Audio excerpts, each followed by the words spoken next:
£5,000, enough to buy a small fleet, a sprawling country estate, or 4 aristocratic souls. Duke Alastair dropped the heavy Bank of England notes onto the mahogany desk. He expected the lords to grovel. He never expected the quiet maid in the corner to outplay them all. Rain lashed against the tall, leaded glass of the study, carrying the bitter scent of wet earth and dying autumn leaves.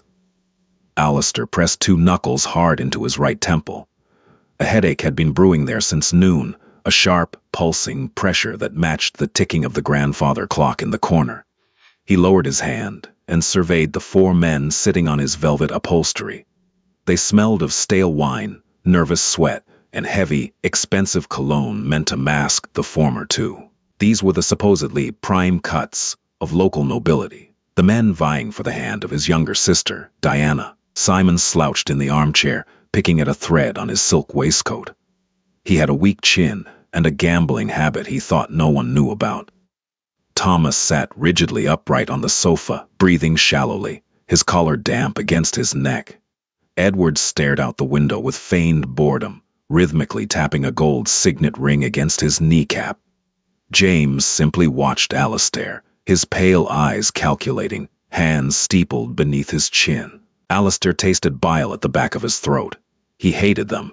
He hated the stifling air of this room, heavy with beeswax polish and unspoken greed. Most of all, he hated that his sister was expected to chain herself to one of these parasites, simply because their bloodlines were recorded in the right ledgers.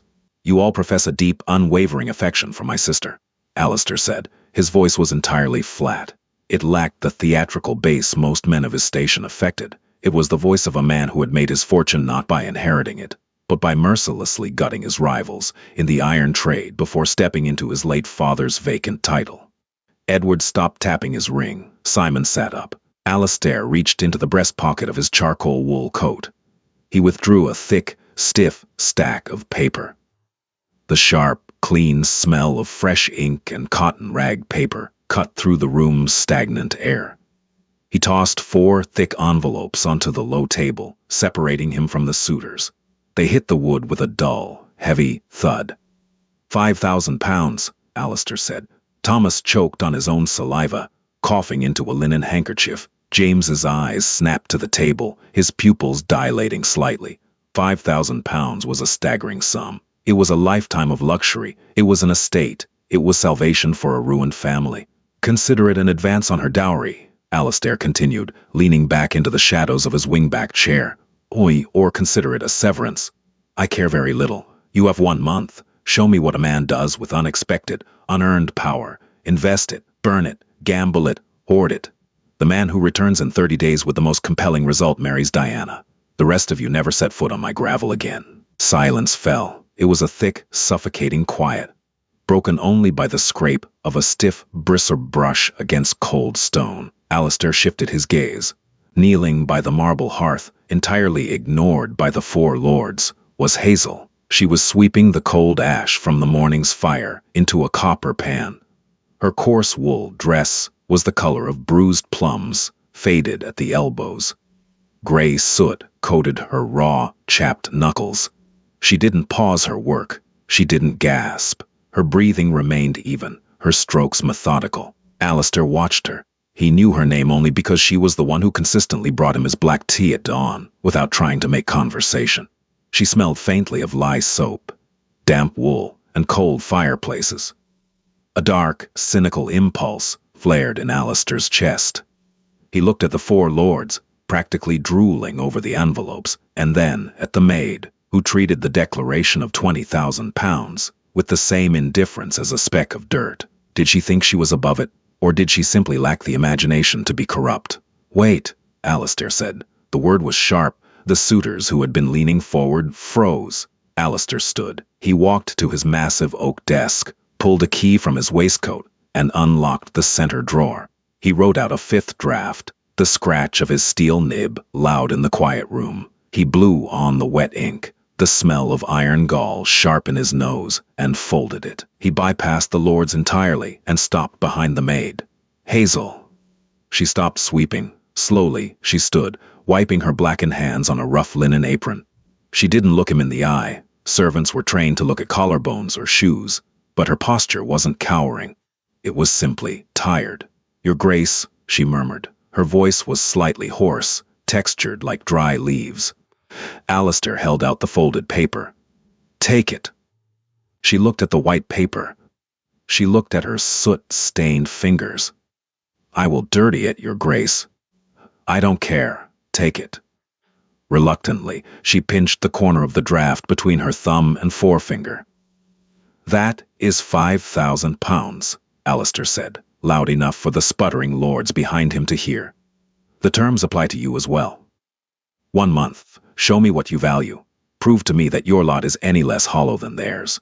Hazel stared at the paper. She didn't tremble.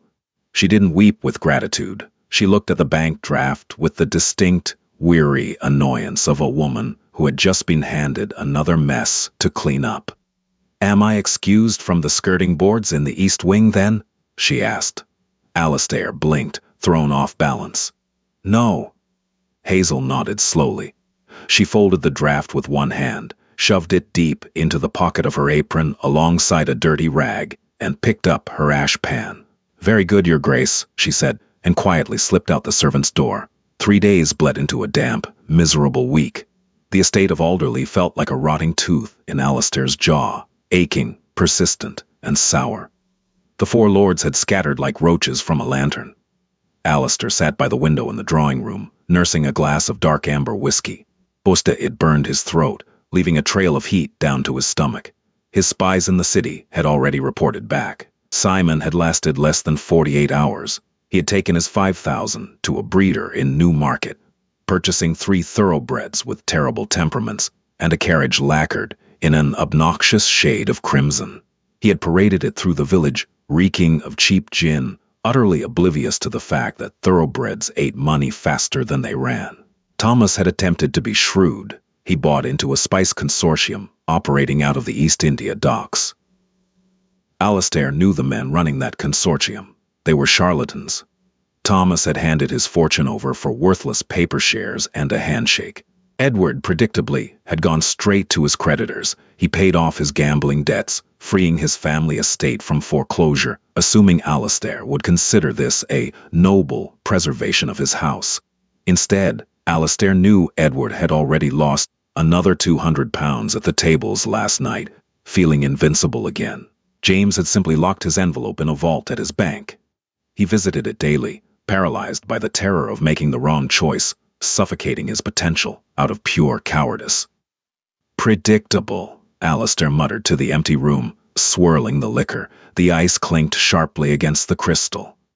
Every last one of them. He felt a heavy, hollow victory. His cynicism was a shield, and it held firm. People were precisely what he expected them to be: greedy, foolish, vain, and scared. A floorboard creaked in the corridor. Alistair turned his head. Through the open double doors, he saw Hazel. She was on her hands and knees, scrubbing the oak floorboards with a coarse bristle brush and a bucket of water that smelled sharply of vinegar and lemon. Her hair, the color of wet earth, was escaping from her plain white cap. Sweat beaded on the back of her neck. Her sleeves were rolled past the elbow, revealing forearms corded with lean muscle and skin reddened by hot, harsh water. Alistair set his glass down. He stepped out into the hallway. The soles of his boots were loud against the wood. Hazel heard him coming. She stopped scrubbing, sat back on her heels, and lowered her eyes. She didn't scramble to her feet. She simply waited for him to pass. "Hazel," he said, "Your Grace." "You are scrubbing the floor." "I am, Your Grace." Alistair felt a muscle jump in his jaw. "You have £5,000 in your pocket. You could purchase the lease on this entire wing. You could hire 10 women to scrub that floor for you. The money is in my quarters, under the loose brick beneath my bed." Hazel corrected mildly, wringing out her rag. Dirty gray water spiraled back into the bucket. "And I don't trust other women to get the corners. They rush." "Are you trying to make a fool of me?" Alistair demanded. His voice dropped, becoming a low, dangerous rasp. "Are you playing a game of pious martyrdom, waiting for me to praise your humble spirit?" Hazel finally looked up. Her eyes were a strange, pale hazel, more gray than green, like a winter sky before a snowstorm. They were unflinching, holding no awe for the heavy gold chain across his waistcoat or the title before his name. "I'm not playing anything," she said, her voice dry. "I don't know how to play, I know how to scrub, and I know how to mend. You gave me a piece of paper and told me to show you what I value. I haven't decided yet. Until I do, the floors get muddy." She leaned forward and resumed scrubbing.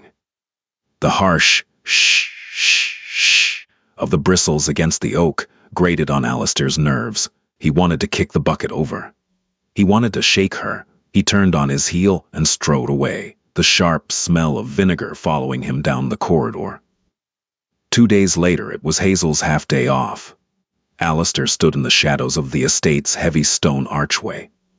He watched her walk down the long gravel drive. She wore a heavy, dark gray wool cloak that looked itchy even from a distance. The sky was the color of lead, spitting a fine, freezing mist. He didn't plan to follow her. He told himself he had matters to attend to in the village. But when his carriage reached the cobblestone streets of the town, he saw that gray cloak slip into an alleyway, and he tapped the roof for his driver to stop. Alistair pulled the collar of his coat up against the damp chill. The village smelled of coal smoke, boiling cabbage, and wet horse manure. It was a stark contrast to the sterile, perfumed halls of his manor. He kept his distance, keeping his boots quiet on the slick stones. He watched her weave through the market stalls, ignoring the butchers hawking cheap cuts of mutton and the bakers selling day-old bread. She didn't look at the ribbon vendors. She didn't pause at the jewelers. She stopped outside a narrow, soot-stained building at the edge of the square.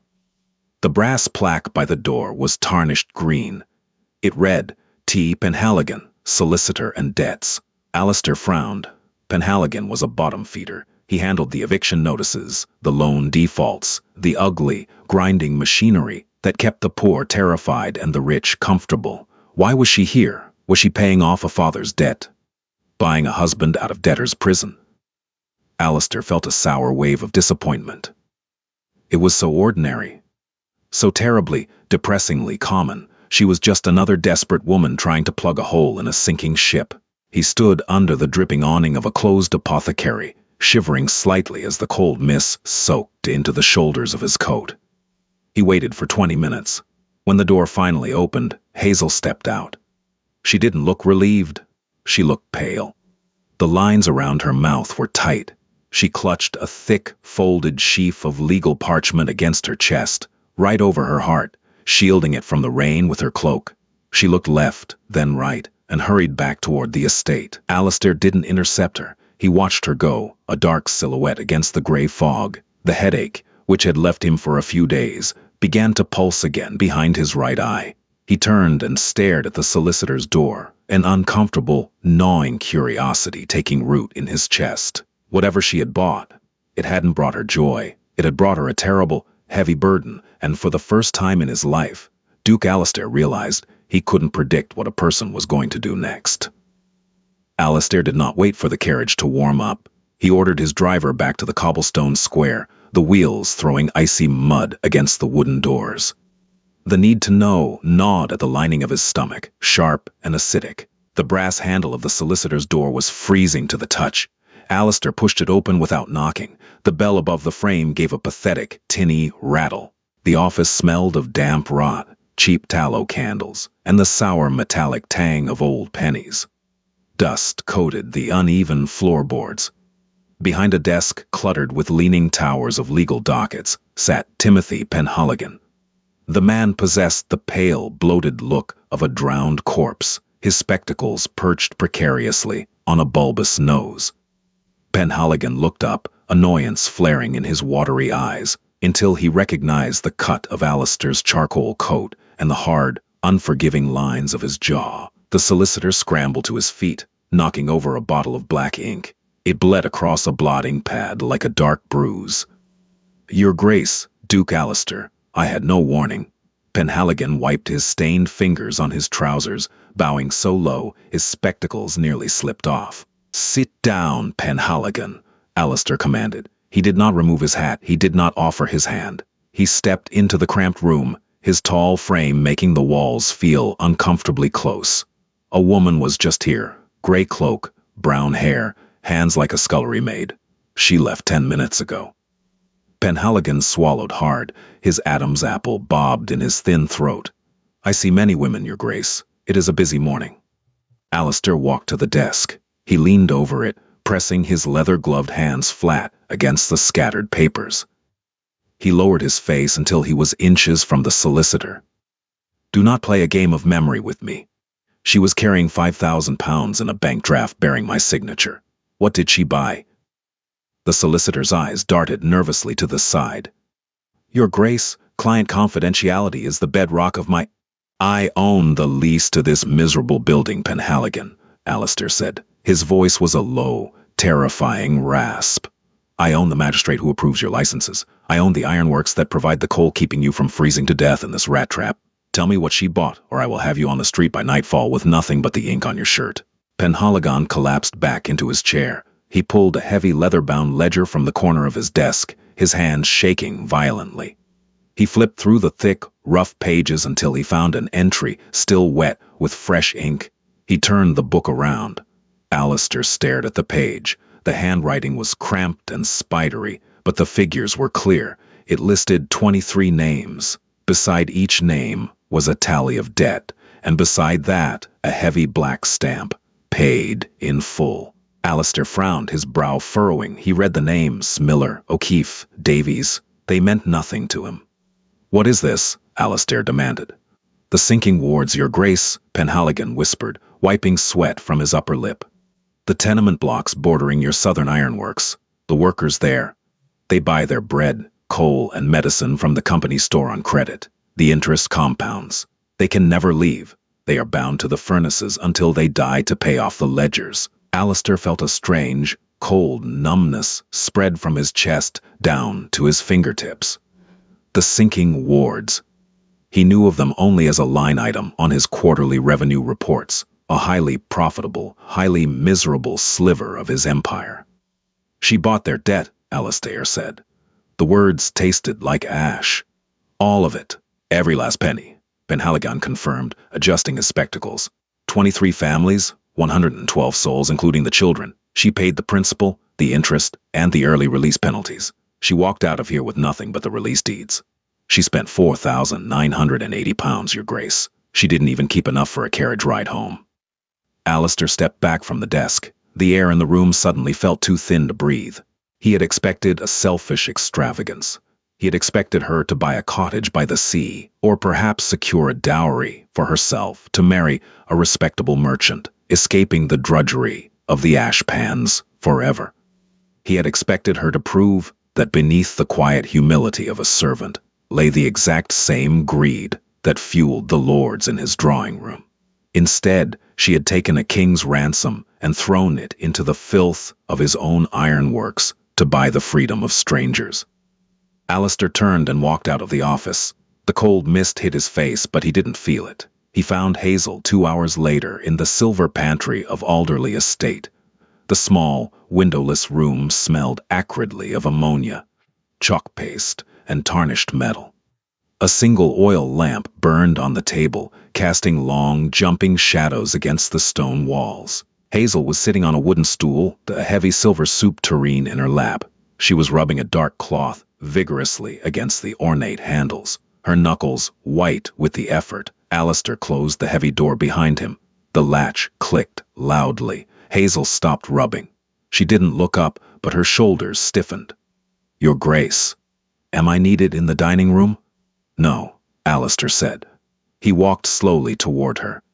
You are needed to explain yourself. Hazel carefully set the tureen on the work table. She wiped her hands on her stained apron. I don't understand. I went to Penhaligon. The silence that followed was heavy. It pressed against Alistair's eardrums. Hazel finally lifted her head. Her pale, storm-gray eyes locked onto his. There was no fear in them. There was only a profound, exhausted resignation. That was a private transaction, Your Grace. You used my money to dismantle my own company's ledgers, Alistair said, his voice rising, bouncing off the narrow stone walls. You bought the freedom of 23 families in the sinking wards. Why? To spite me? To make a mockery of my business? To stand here and play the bleeding heart martyr while you scrub my spoons. I don't care about your business, Hazel said quietly. Then why? Alistair struck the wooden table with the flat of his hand. The silver platters rattled loudly. You could have been a lady. You could have bought a house, clothes, respect. You have nothing. You are going to wake up tomorrow at 5 in the morning and clean cold ash out of a fireplace until your hands bleed. Explain it to me. Hazel looked at his hand, resting flat on the table, a heavy gold signet ring catching the lamplight. My mother died in the sinking wards, Hazel said. Her voice was steady, but the texture of it was rough, like dragging stone over glass. Oh, she coughed up her lungs from the coal dust, trying to pay off a debt for a winter coat that tore 3 years before. I was sold into service to pay the remainder. I know what the air tastes like in those rooms. It tastes like dying. Alistair froze, the anger drained from him, leaving behind a hollow, aching void. Hazel picked up her dark cloth. She picked up the silver tureen. Ishi, you asked me to show you what I value. I don't value silk. I don't value carriages. I value sleep. And tonight, 112 people are going to sleep knowing they don't belong to you anymore. She resumed polishing, the rhythmic squeak of the cloth loud in the small room. You think too highly of yourself, Your Grace. I didn't do it to spite you. I didn't think of you at all. Day 30 arrived with a hard, bitter frost.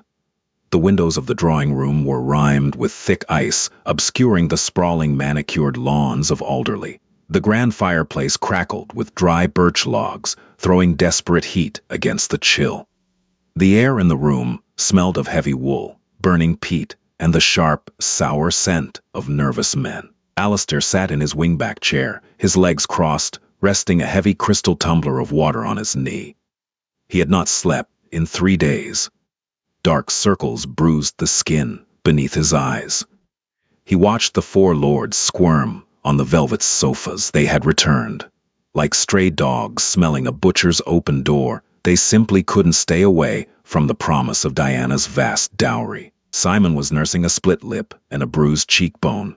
He shifted uncomfortably, his eyes darting to the floor. Thomas looked visibly thinner, his fine clothes hanging loosely on his frame, his hands trembling as he gripped his knees. Edward reeked of stale gin and desperation, his collar undone, trying and failing to maintain an air of aristocratic boredom. James sat rigidly, clutching his sealed white envelope like a shield. The month is concluded, Alistair said. His voice lacked its usual cutting edge. It sounded tired. Present your ledgers. Simon cleared his throat, wincing as it pulled at his split lip. Unfortunately, Your Grace, I was a victim of foul play. The thoroughbreds I purchased were poisoned by a rival stable, a total loss. However, my intentions... You gambled the horses in a drunken wager and lost them to a farrier who beat you in an alleyway.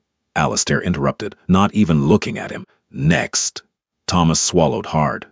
My spice consortium, Your Grace. We hit a snag. The ships were delayed in the channel by storms.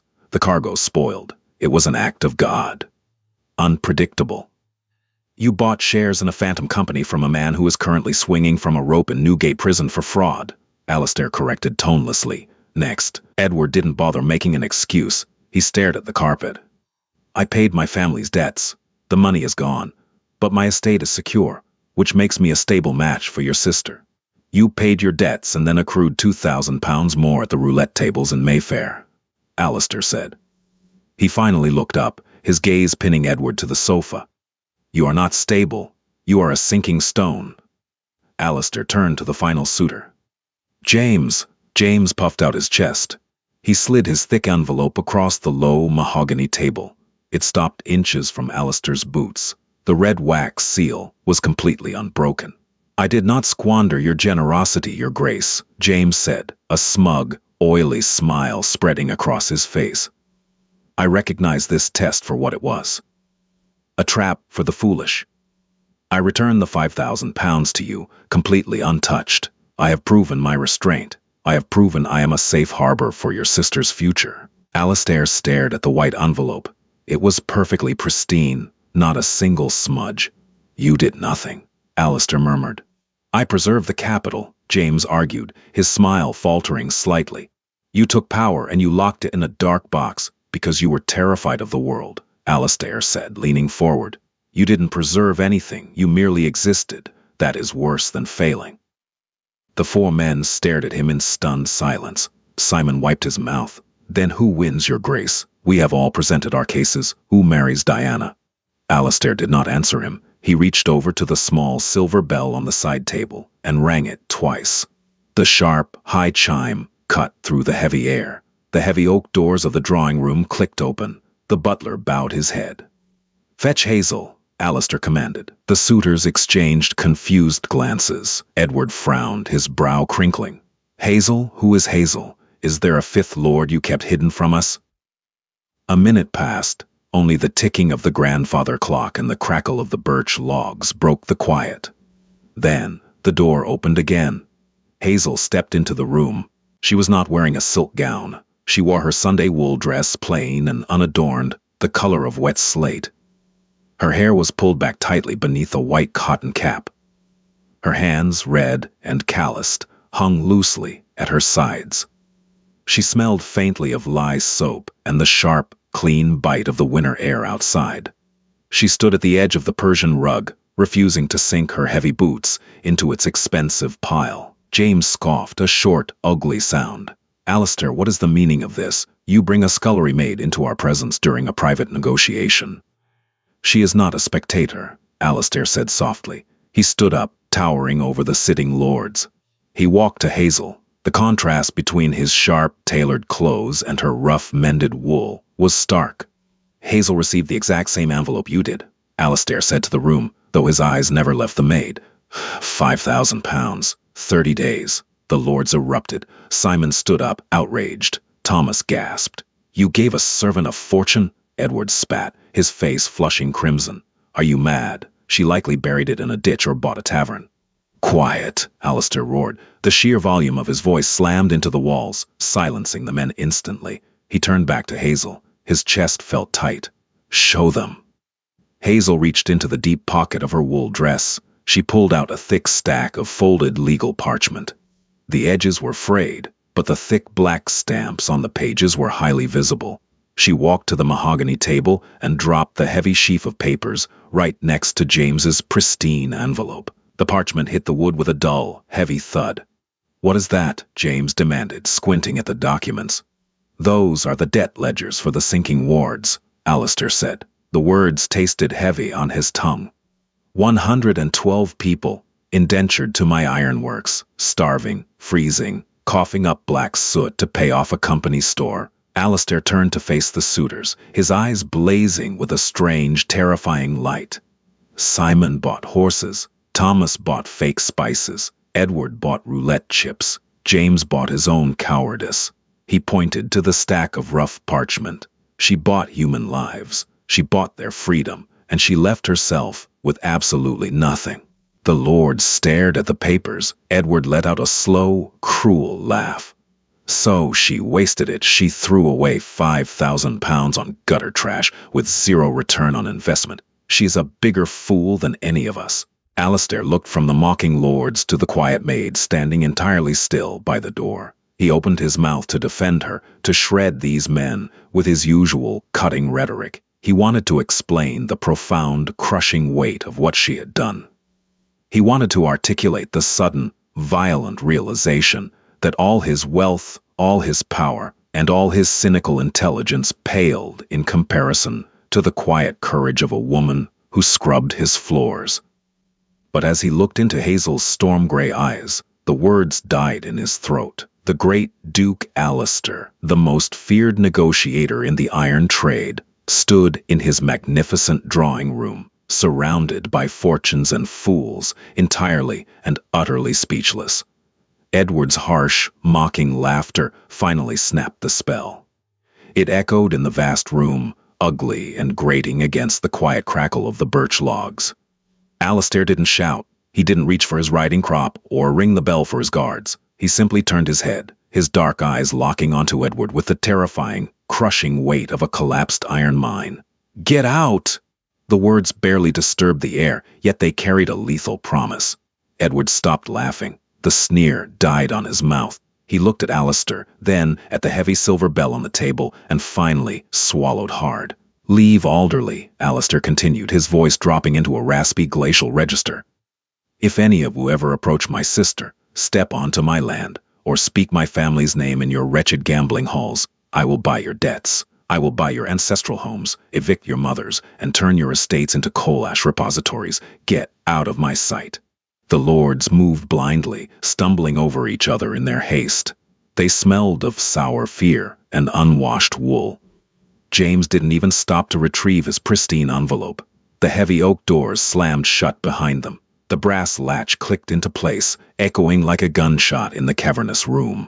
Then it was just the two of them. Alistair remained standing by the mahogany table. He looked down at the stack of legal parchment Hazel had dropped. The edges were curled. The ink was uneven. It was the ugliest, most profound thing he had ever seen in his life.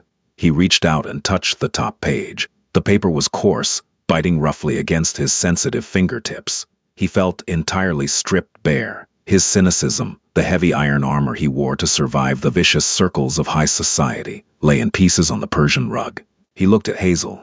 She hadn't moved toward the door, but she wasn't looking at him either. She was staring at the frost creeping up the corners of the window pane, her hands clasped loosely in front of her gray wool dress. You ruined my worldview, Hazel, Alistair said quietly, his voice cracked, sounding rusty and unused. Hazel finally turned her gaze to him. The pale, storm gray of her eyes was steady, offering no pity. Your worldview was built on ledgers, Your Grace. It was bound to tear eventually. Alistair took a slow step around the table. The distance between them felt monumental, heavier than the physical space of the room. He stopped 2 feet from her. Up close, the smell of cheap lye soap and damp wool was stronger, grounding him in a way the cloying perfumes of his peers never could. Why didn't you buy yourself a coat? He asked. The question was jagged, pulled from the confused, aching center of his chest.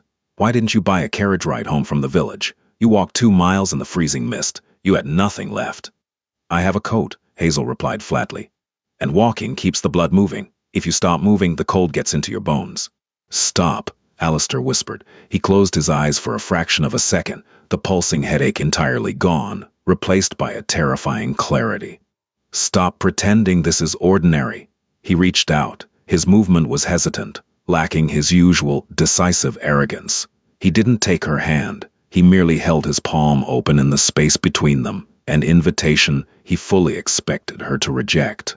Hazel looked at his hand. She looked at the heavy gold signet ring, the manicured nails, the soft skin that had never scrubbed ash from stone.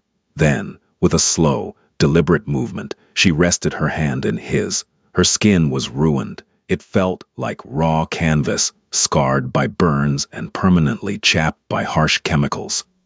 Alistair's breath caught in his throat. He didn't pull away. He closed his long fingers around hers, feeling the lean, hard muscle of her palm. It was the hand of a survivor. I have spent my entire life assuming everyone is rotting on the inside, Alistair said, his thumb tracing a pale scar across her knuckles. I set traps for people just to prove myself right. I thought I was protecting my sister. I thought I was protecting myself. He looked up, meeting her eyes. I am the one rotting, Hazel, not you. Hazel didn't pull her hand back. A flicker of something soft, something painfully human, crossed her tired features. You are not rotting, Alistair, she murmured, stripping away his title without a second thought. You are just locked in a dark box, just like James, terrified of the world. The truth of it hit him like a physical blow. A low, breathless laugh escaped his lips. Then, break the lock, he pleaded, the words raw and unpolished. I will call off the dowry. Diana will marry for love or not at all. But I need you to stay, not in the scullery, not on your knees scrubbing my floors. Where then? Hazel asked, her voice dropping to a harsh whisper. Beside me, Alistair said, his grip tightening slightly, grounding himself in the rough texture of her skin. There are 3 more tenement blocks in the northern wards. There are company stores that need burning to the ground. Teach me how to dismantle it. Teach me how to actually use this power before it buries me.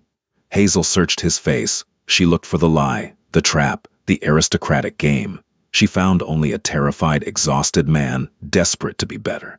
The tight, defensive lines around her mouth finally softened. The northern wards are going to cost far more than £5,000, Hazel said quietly. Good, Alistair whispered, stepping into her space, letting the warmth of the hearth wash over them both. Let it cost me everything. Did Hazel's raw courage win your heart just like it broke the Duke's cynicism? Eep.